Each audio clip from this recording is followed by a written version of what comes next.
our first Starburst of 2023. As some of you know, we did some short, sharp tutorials on the website called Starbursts for lockdown. But you have asked that we could do some more so you can carry on your training at home, so here we go. Today's Starburst will be all about our feet. It seems to be one of the things that I'm teaching the most in studio at the moment, so I thought I'd give you a small lecture on that right now. So the first thing I want you to think about when we're using our feet is when we ask you in any dance to place your foot, we are never just going to put the flat foot on the floor. We're never asking you to put the entire thing on the floor. What we need is to work out which part of the foot moves first and is in contact with the floor, and then which part of the foot we place down when we transfer our weight. Now that can usually be from heel to toe or from toe to heel, depending on the dance that we're doing. But we do sometimes use the inside to the outside edge, or occasionally we'll use the outside to the inside, but we'll discuss that in a later tutorial. So for now, the first thing that we need to think about is where are the parts of our feet? It might seem quite obvious, but unless you're using them daily, sometimes it can just be a little bit too obvious and we forget that it even exists. So the first thing I want you to think about, as you can see, my dance shoes are split into two parts. We have the front section where it's the toe and the ball of the foot, and then we have the heel. So I want you to remember that this front part of the foot is in two sections. I have the toes and then I have the ball. Please don't try and use this as all one. And then of course I have the heel, which we do usually place on the floor either with light weight or with full weight, depending on the dance. Getting the feet right often creates our hip action or our rise and fall in ballroom and Latin. So it is essential that you ask your teacher which part of the foot you're using on every step. So I'm just going to get up and show you a quick example. So if we use the waltz, you all know by now that the waltz starts with a basic box step.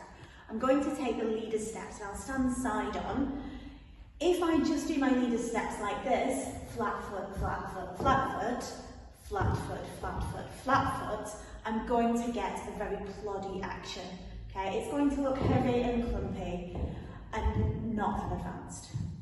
What we want to do is use the correct part of the foot. So I'm going to step forward on the heel of my moving foot. I'm then going to transfer my weight through the ball onto the toes, and that's going to create that kind of seesaw action. So I'm going to get a rise. I'm then going to step to the side, still on the toe. I'm not lowering at all. You can see my heels are still off the floor. I'm then going to drag my foot in to meet my supporting foot, and then lower through the toe, through the ball, through the heel, and then continue through my knee.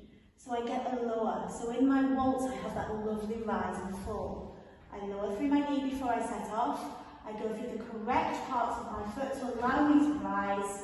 Step to the side, keep rising, keep rising, keep rising. Lower through the foot that I've just moved, toe, ball, flat. Keep going through your knee, and then I'll get the lower into the next step. So that's our ballroom, and we often use our feet like that when we're going forward in ballroom. Not all the dancers, but most of them. If I'm going backwards, likewise, I can't go backwards on a heel, so I'm going to go back on a toe. Toe, heel, but that allows me to straighten up at the end of the step and start my rise. Then going to side on the toe.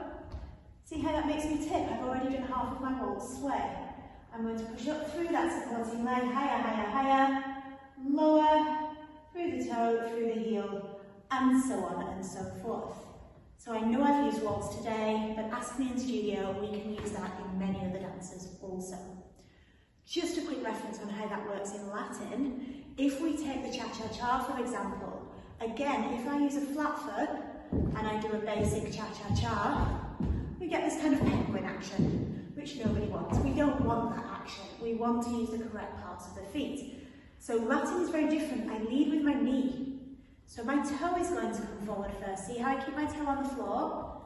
Then I put the ball of the foot on the floor. I've still not changed my weight.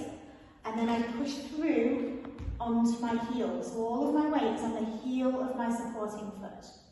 And that creates that lovely straight leg action.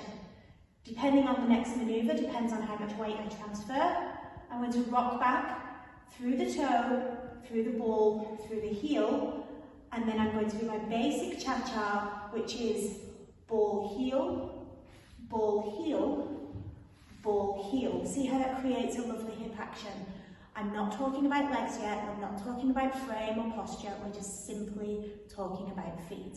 And it creates that lovely cha-cha hip that we want, all because I'm now thinking about my footwork.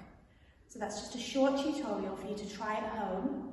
Ask in class which part of the foot that you're working on. It's called the footwork of the step. Ask me, ask your teachers, and we will happily help you out to make sure that you're getting the most from every step that you're being taught.